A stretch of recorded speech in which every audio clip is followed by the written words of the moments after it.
Hello, everyone, and welcome to Invitation to a Conversation. I'm Pamela Bailey. My returning guest today is LaShawnda Hough. Good morning, Ms. Hough. How you doing? Good. How are you doing? I'm good. I'm good. This month is Black History Month, as you know, and I'm doing a series of Black history. And I would like to get a millennium on and to have their views of everything Black history in this conversation. Is that all right with you? Yes, ma'am. What is happening in the world today? Why do you think that so many people want Black history to be suppressed? Well, I think Black history gives us a foundation and a base, and it shows us where we come from and ultimately makes us stronger. So without it, we're confused. We don't have a sense of direction. And that's a great reason to keep us oppressed without knowing where we come from, without having that foundation, and suppressing our history, suppressing our vote, suppressing our voice. And there can't be a lot of change if you don't have a vision for the future. And it makes me want to think about when we weren't allowed to learn how to read or be educated. Because as long as we couldn't read, we couldn't think. If we couldn't think, we couldn't dream. If we couldn't dream, we couldn't set goals for ourselves. Good answer, like that answer. What do you think about Black relations in Brunswick, Georgia, before the trial, during the trial, and after the trial of Ahmaud Arbery? Before the trial, I would say things were tense. Myself, I was very removed. I think it emotionally and mentally, it reopened wounds that I feel weren't completely healed anyway. And it running into people in the community who I would assume would be on the same side as me, and then they weren't, was just as shocking and, eye-opening as well. During the trial, I think a lot of the community that wasn't already together came together, and it helped me because I met a lot of people online in the WTOC, the live feed for the trial. And we started a Facebook group, and we were there for each other emotionally. And I was very invested. Every day I got up to watch, like, there was nothing else going on besides the trial. And I made sure to save every newspaper with a mention, with a picture, anything during that time. And afterwards, I feel like we were all we were happy about the outcome. And emotionally, it was this large release. And I mean, I think I cried for about 4 hours straight, just breathing after that. And, hopefully things will get better. The trial was one of those things that if some people didn't understand or got different views of who we were as a people and why they sometimes say we always use the word race, well, now they have an insight of our life, of what we live by a lot of times in this world. And it's not going to change everybody, but an experience will change some people. Yeah. How do you feel about the banning of books? You're a reader, I'm a reader. How do you feel about some of the schools across the states banning books? I I really don't like it. I love books, and honestly, them banning books just makes me go buy the books or want to read the books because I want to know why. Like, what problem do they have with it? And then learning the list that some of the schools have in Texas, like the Diary of Anne Frank, and um, not even books that are in the curriculum, but just books that are in the library. Like, a lot of kids, me included, learned a lot of things from just walking around in the library and finding random books that stuck out to me. And not being able to have that access is, I feel it's detrimental to public growth, health, and for children, because a lot of kids don't experience things outside of their neighborhoods or outside of their circles of people. And the way that we learn about other people and other people's experiences is through reading. And that's another, and when you say that, that makes me think about back in the days in history where African American people weren't allowed to read. Because if we learned how to read, then we're going to start thinking. If you start thinking, you're going to start dreaming. If you start dreaming, you're going to start making goals, and you're going to find a way to have those goals to come to fruition. And another thing that is well, I'm gonna say that it's funny to me, is that by banning the books, like you said, it's not going to stop somebody from reading. All they're going to do is take the title of those books and find it on social media. You can find anything on the internet. You don't have to hold books anymore just in your hand to read. You know what I'm saying? And so, but that's what I love. I can't stand reading on the Kindle. I have to have that book in my hand because there might be words that I don't know that I underline. It might be a phrase that I want to index on the outside of the cover to go back to and remember. But the books are very, very important. We still have books in school, whether we're in the technology stage or not, they still have books. And it says, why are they so afraid of what we're going to learn from the books? You know, what are they afraid that we're going to learn from them? Are you into sports? Not very much. I watch occasionally. I like to watch the sports highlights, and I do watch the news. Like, I'm keeping up with the Flores thing that's going on, where he was a coach and he's suing somebody. I don't know names or anything, but I know it's a black man who's suing somebody with the NFL because of their practices. They don't have a lot of diversity, and basically he had an interview, and then before he even went to his interview, somebody texted him saying congratulations on getting the job, but they missed and texted the wrong Brian. And I asked you that question because the first time in history, the Super Bowl was an all-black halftime. Even though Eminem was up in there, it was an all-black halftime show. So how did you feel about that halftime show? And you are a millennium, and how did your friends or your associates feel about that? Because you know, it's a lot of controversy now about that halftime show being all African-American, majority African-American.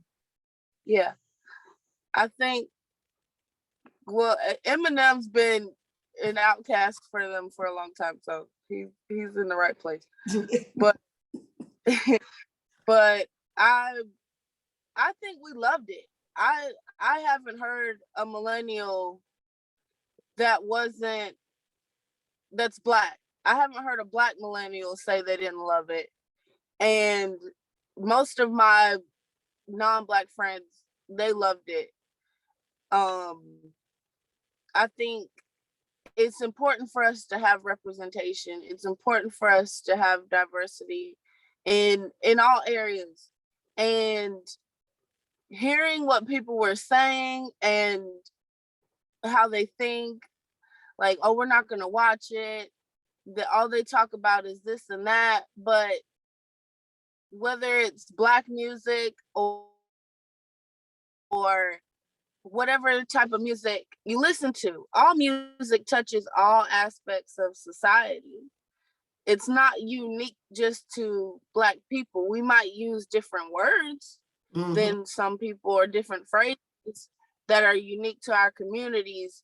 But just like how you can find bad scenarios in rap or hip hop, country music is depressing most of the time, and rock and roll, they're always half naked. Like, whatever you want to say about our music, we can say it about everyone's music. And honestly, country music started in the Black community.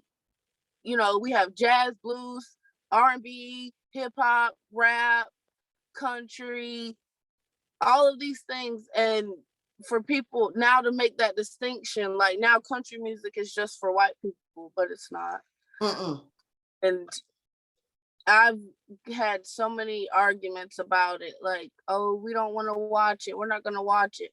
And I've actually I have a Twitter account, and I get notifications, and Candace Owens actually said that she loved the halftime show. I saw that. Yes, and her fans went crazy. Like, you know, but you can't be an agent of white supremacy and then decide you're going to be Black today. You got to stick with it. So she had a moment where she was like, oh, I used to like this. This used to be me, you know, and they brought her back.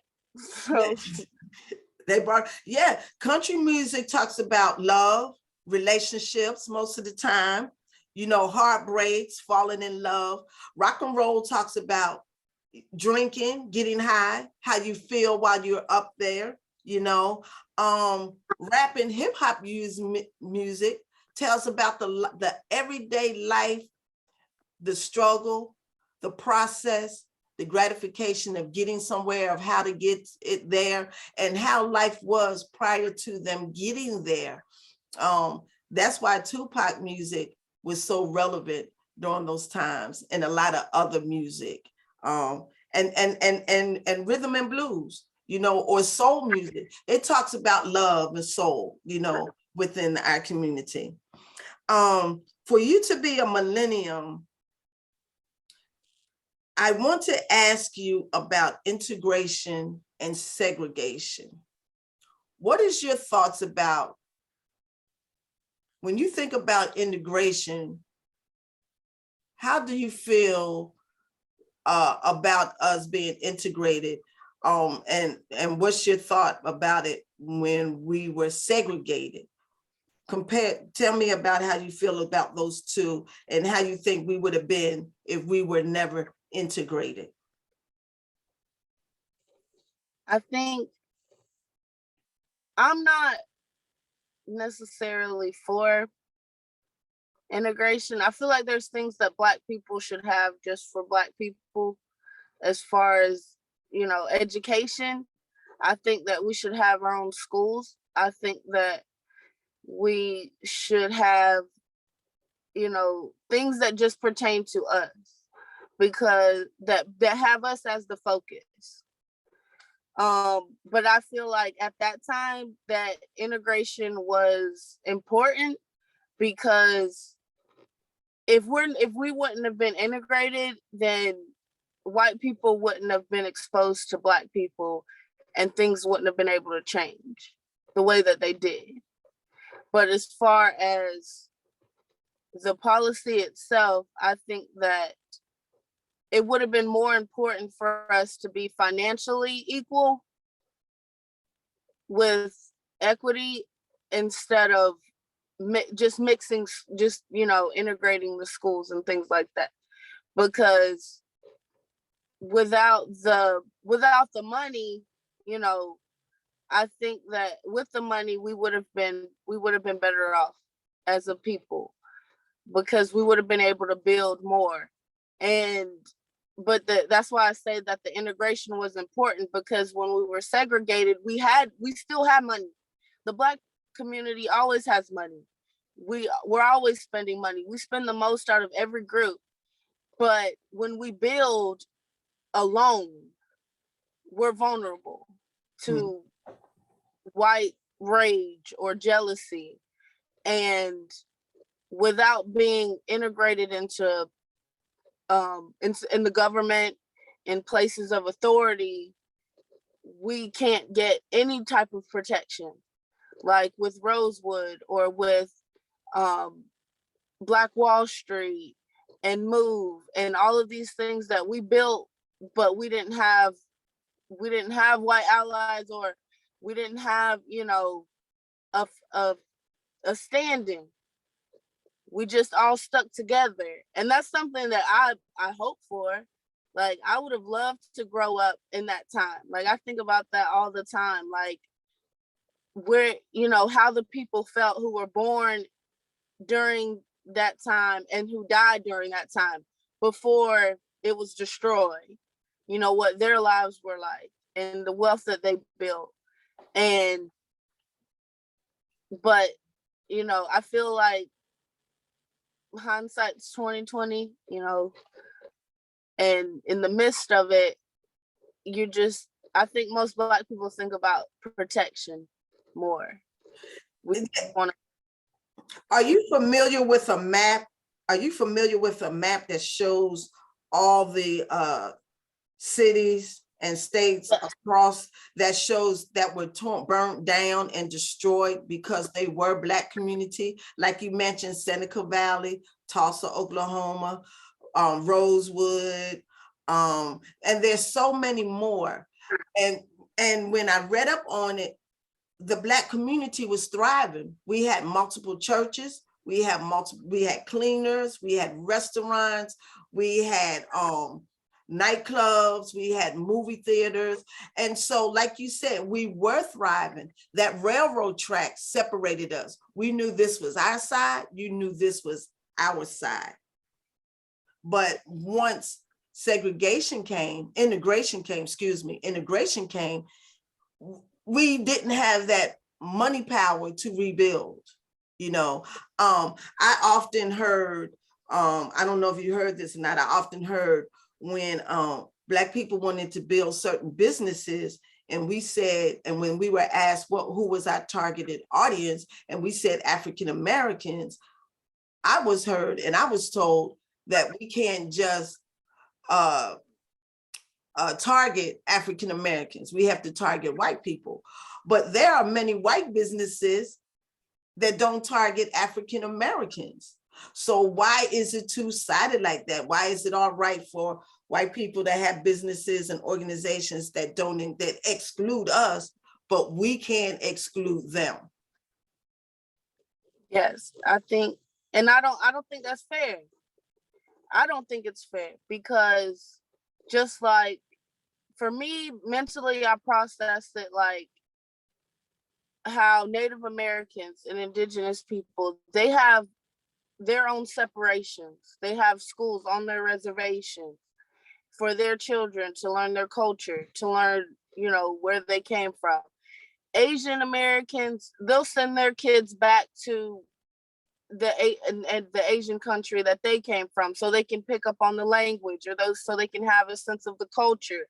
And we're the only group of people who isn't connected to a homeland per se. You know what I mean? Like, we don't have that type of backing, which is why I think so many laws are passed for other groups of people, because they send their kids back to that country, and then their kids come back to America because they have family over there and they send money over there. So they have that type of influence, and we're disconnected.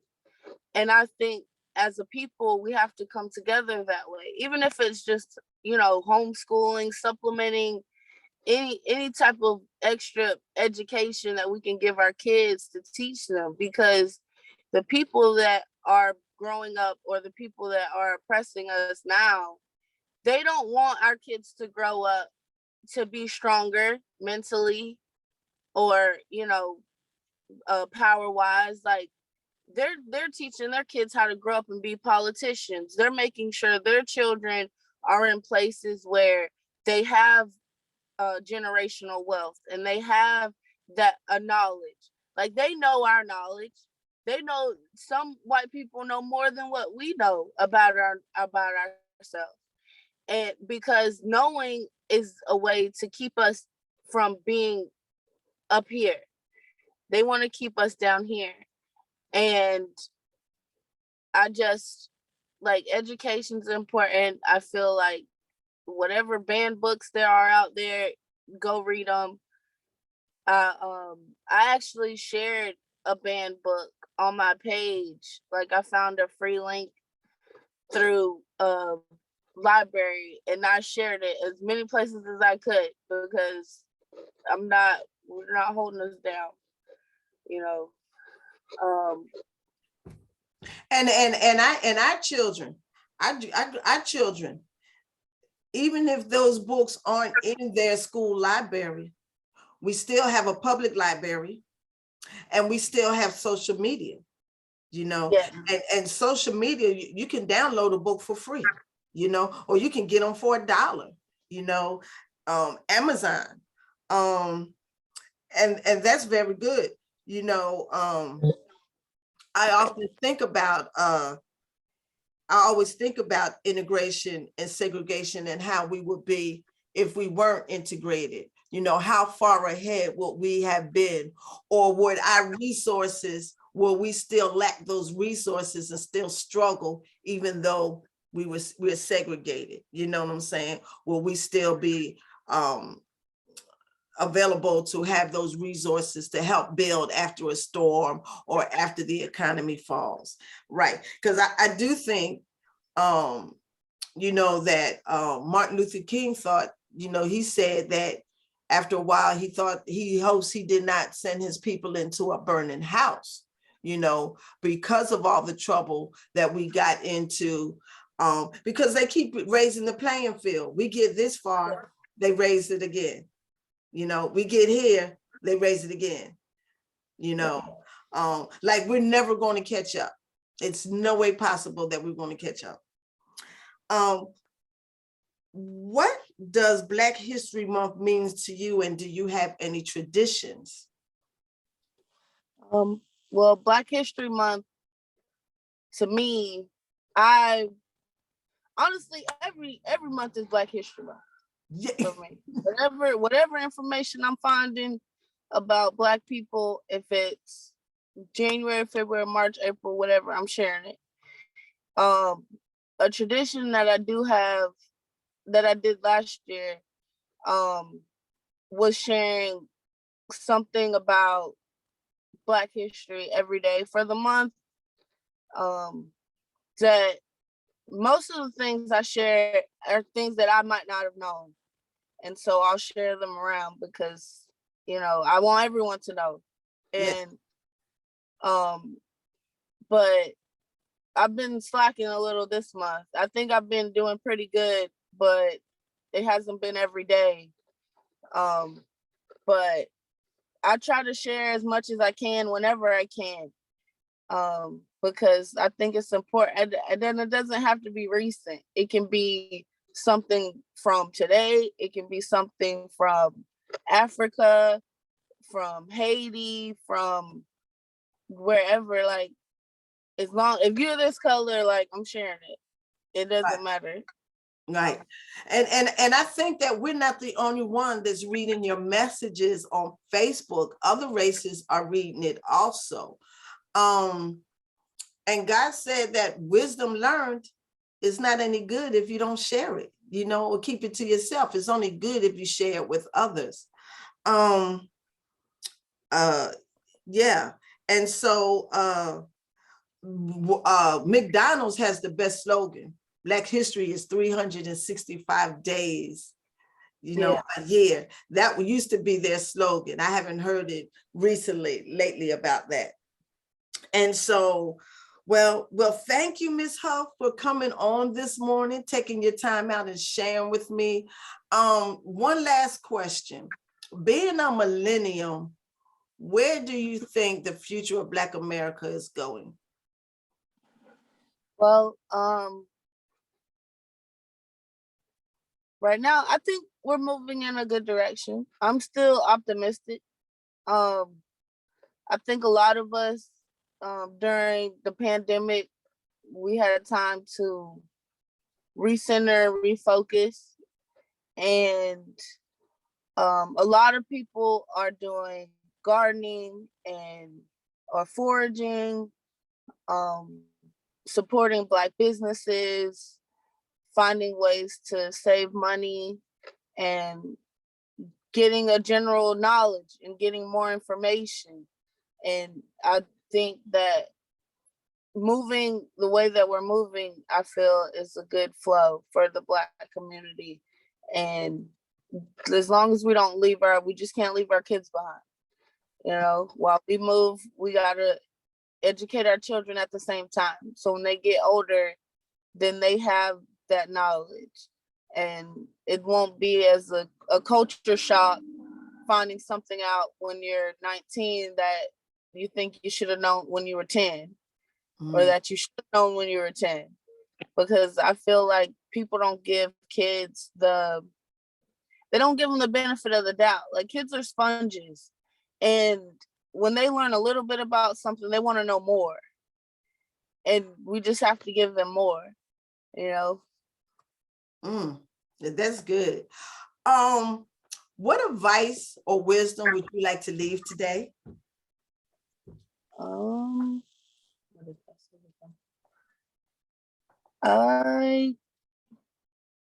I'm just for education, like just sharing information and helping each other, listening to each other. I've also started gardening more and foraging. I feel like that's an important skill to have. I don't know if computers are going to shut down or whenever the grid's going to shut down. I just think everyone should be prepared to gather and get their own food. Like, everyone should know how to start a fire, filter water, all those things, build a shelter. And that's one of the things that God teaches us to do, is to be self-sufficient. Is to be self-sufficient. I mean, there are some people that do work for other people, but his word, the older I get and keep reading it, is for us to be self-sufficient, to learn how to you just don't want to survive. People used to say we're just surviving. It has to be more than just surviving. You have to have ongoing dreams and ongoing goals, because if you're just surviving, you're just out there hustling for that day, and then you're relaxing and you're starting all over again. But you have to look forward to gaining something out of that survival, or gaining something for permanently. Right. Well, thank you, Ms. Huff. It's good to see you. We're in our 19th day of Black History. We have a few more days to go. What are you looking forward to it for the rest of the month? For the rest of the month, I'm still following the hate crime trial. And other than that, I've just been working and saving my money, taking care of my daughter, making sure she gets to school on time, little tasks, because my ADHD acts up and I focus on one thing, but then I can't focus on a whole plethora of things. And learning more, I just purchased the 1619 project. And so I'm gonna start reading that, and I joined a book club. So every chapter we go over each chapter as a group, and I'm looking forward to that. That's good. I- That's good. That's good. That's good. Well, all I can say is to keep on reading, keep on learning, and keep that mind open. You have to have an open mind in order to receive it. Well, thank you, Ms. Huff. You have a beautiful rest of the weekend, and you take care, and I'll see you soon. God bless. Thank you.